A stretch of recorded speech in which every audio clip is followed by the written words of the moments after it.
You know, the world of medicine and technology jumps forward in leaps and bounds on a regular basis.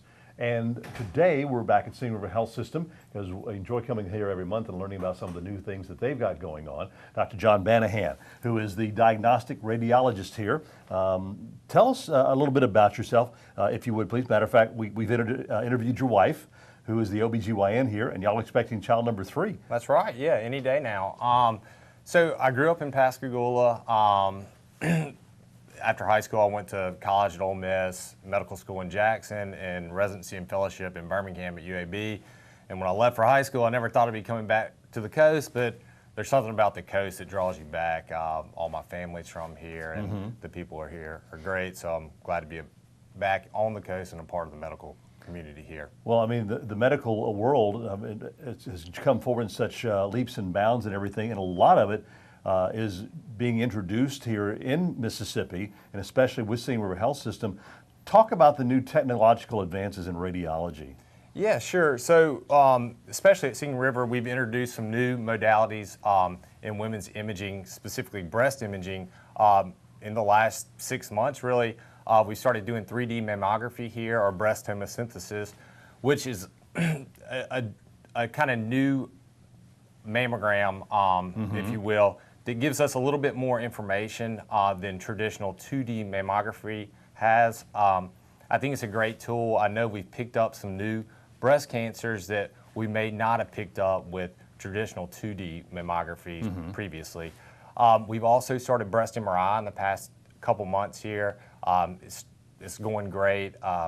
It's the most sensitive tool we have for detecting breast cancer, and especially in patients that are high risk for the development of breast cancer, it's a great adjunct to mammography to detect breast cancer. And able to detect it a lot earlier than you were in the past. I mean, even 5 years ago, with the new technology that you have. We've seen the 3D unit that you have here. Yeah. It's a very amazing piece of equipment, but it shows things a lot sooner, and you can catch things and treat them a lot faster. Exactly, yeah, that's our goal here, or anywhere, anybody that's doing breast imaging. You want to catch a cancer when it's small, you know, a centimeter or so, before it gets to lymph nodes and elsewhere in the body. So that's our goal, and I think with the introduction of tomosynthesis and breast MRI, I think we are going to catch a lot of breast cancers earlier than we have been, and I think that's going to help the general population and women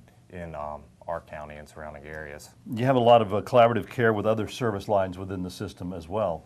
Sure, yeah, every day here, you know, we take a multidisciplinary approach to medicine. I talk to oncologists, ER physicians, pulmonologists, and we, you know, really make a team effort in the treatment of all our patients here. Now, whenever you have a patient come in, I know you meet on a regular basis. I mean, every day, pretty much, and you treat each individual person, you know, as their. I mean, of course, each individual is different, Correct, and you have to yeah. approach everything in a different way. So, if they recommend to come in, see an oncologist, see you, you know, it's something that you have to collaborate with everyone else in the different departments. Yeah, sure. You know, that's the way medicine's going, is personalized healthcare. That's what we try to deliver at Singing River. I think we do a great job with that. We have multidisciplinary conferences every week with oncologists, radiation oncologists, and pulmonologists, so we take the best approach together in the treatment of patients' disease processes. This is DynaCAD, and CAD just simply means computer-aided detection. So this kind of pinpoints and gives the radiologist an extra little overlook of the images. It can give you a color-coded signal to correspond with it. Now, tell me about this core value number 6, like, example, radiology assists pulmonary cancer, OBGYN, et cetera. Yeah, so every day we work with all different physicians in every single subspecialty of medicine. So I think we take that approach every day to give the best health care possible.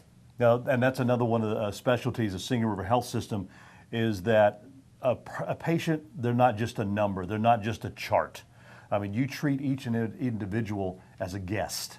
Exactly, yeah, and that's how they should be treated, and that's how you would want to be treated. So we try to deliver that the best way possible. There is no fracture or subluxation. Now, tell us about how the the MRI, is this something new that's been started using for in recent years to detect cancer? I mean, they've been doing it for a long time. Because used to it was just getting the mammograms done. You go get an early mammogram, or ladies would have to go get a mammogram if when they reached a certain age they were recommended to. But is the MRI something that's really been introduced here recently? It's probably been around for about 15 years or so. It's generally utilized in academic centers, but now it's becoming more widespread and found in smaller community hospitals like ourselves.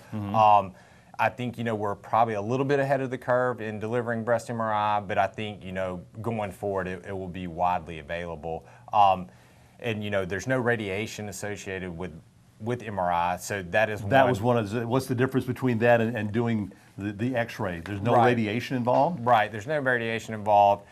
So especially in a younger patient, that's ideal because over the lifetime of a patient, as you get more radiation exposure, you're increasing your risk of development of a cancer. Now, with that being said, the gold standard for detecting breast cancer is still mammography.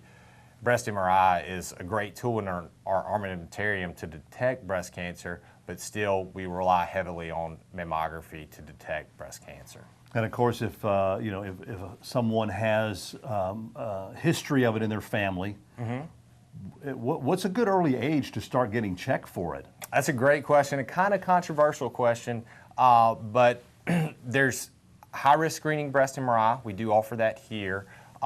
You have to qualify for that, and you qualify for that if you have a greater than 20% lifetime risk of the development of breast cancer. There's a lot of things that go into calculating somebody's risk of breast cancer. One is breast density, one is family history, like you said, and there's a couple other factors that have to be calculated into that. So just because you have a family history of breast cancer, or just because you have dense breast, doesn't qualify you for a breast MRI, but it may. That's something you can talk to your physician about or talk to us about, and we can determine if you should have breast MRI for screening. Now, what they need to do, of course, is go to the regular physician, get a referral to come here, and to get tested with y'all whether through the MRI or the new 3D imaging center. Correct. All right.